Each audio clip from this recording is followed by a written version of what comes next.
Hey everybody, this is Dave with OC Astronomy.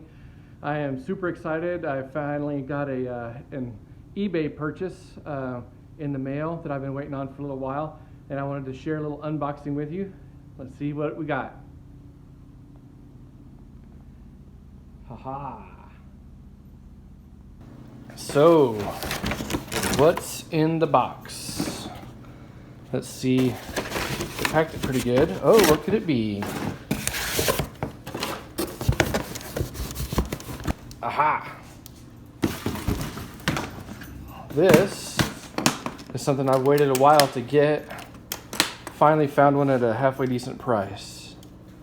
Oh, I can hardly contain my excitement. This is a diagonal. Yay. Here we have an eyepiece.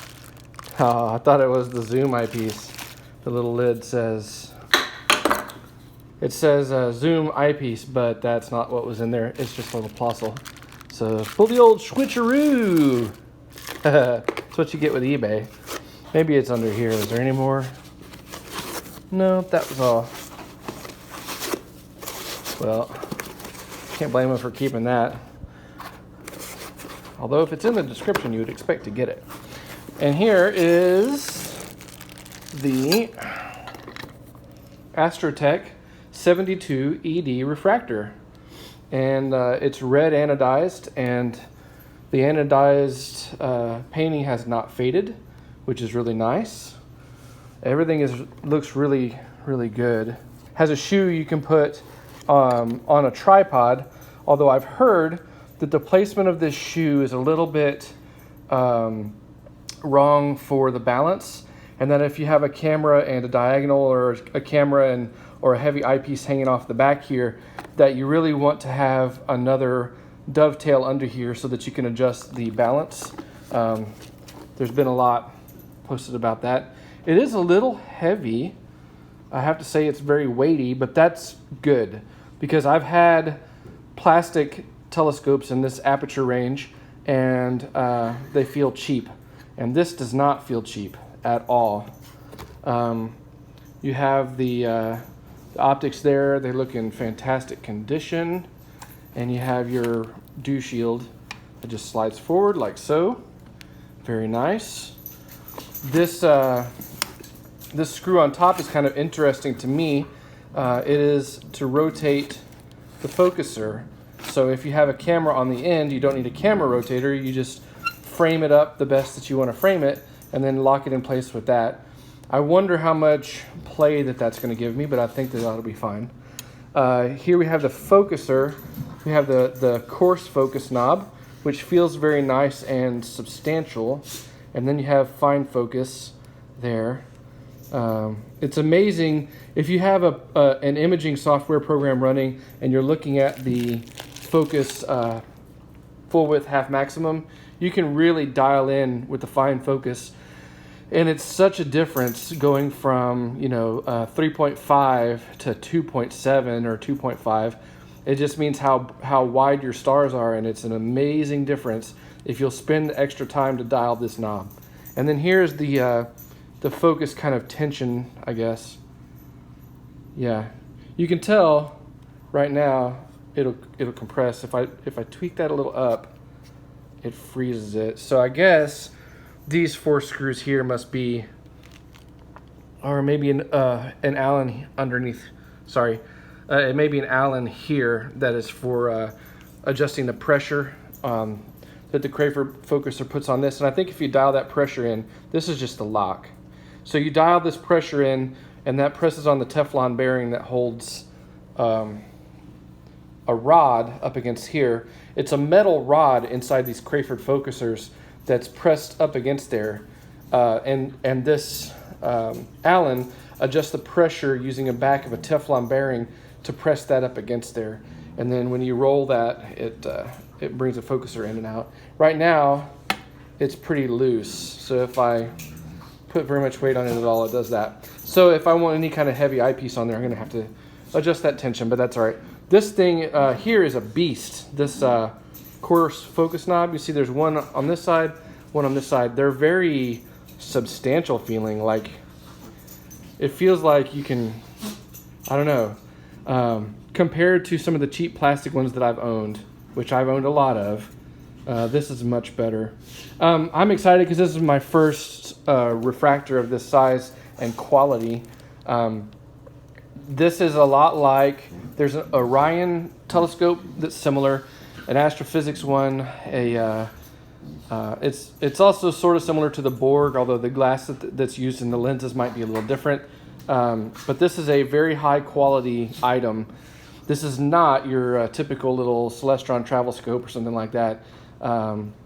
Even you can tell the difference immediately between this and an ED, a short tube 80. The short tube 80 by Orion is a favorite of mine, but this is the fit and finish and the way that this looks is way better. Now I haven't looked through it yet, but I'm sure it'll be pretty nice. This one I was lucky to find on eBay. It is a first generation one, and there is a second generation now that they say is a little bit better. The difference being the glass that's used. I believe the glass that's on this one is FL1 or 51, and the glass that's on the other one is a 53. But I don't know that it's going to make much difference for what I'm doing, which is just observing and a little bit of photography with it. So I'm more than happy to get the original version at a substantial discount on the used market. They've been around for a long time now, and people love them. I think the new ones come with that little bit better glass, and the focuser, I think, has a rack and pinion element to it. It has a worm inside it that's used for a rack and pinion that makes it able to carry more weight on the focuser. But I think if I just do a little bit of adjustment, I can't close the lid on that yet. I gotta look at it some more. If I do a little bit of adjustment on that focuser, I think it'll be fine. So yay, I hope that I get a lot of enjoyment out of this, but I'm also hoping that the students won't be able to destroy it. So I think that this is substantial enough that it'll last a good long time and it'll be a quality item. So thank you, eBay, and keep your eyes peeled out there. You never know what you might find. Hey, I hope you enjoyed my excitement at receiving that new telescope in the mail. That one will be one of my personal telescopes, but I will enjoy letting the students make use of it. I'll probably have it up at the school most of the time, but then I'll be able to take it out into the wild, maybe to a dark sky location, and that'll be exciting. But most of the stuff that I get is for the school or for the students. I wanted to just mention, if you would be interested, if you watch this video, if you're an astronomer and you have some old equipment laying around and it's either broken or it's lost value to you, or you don't think it would be useful in a serious way, but maybe a student or a beginner might use it, I try to put together every year a competition. And what I do is I tell my students if they can memorize either the names of all 88 constellations and their myths and maybe the brightest star in the constellation, or I do, all the 100 Messier objects, maybe first one to come to me and successfully do it will win the prize for that semester. And I've given away a couple of telescopes, a pair of binoculars to a student who looks like they're really into it, and they've helped me set my telescopes up and they want to do that. A lot of these items are things that I personally just buy, that I don't use school money for, but I just personally supply them.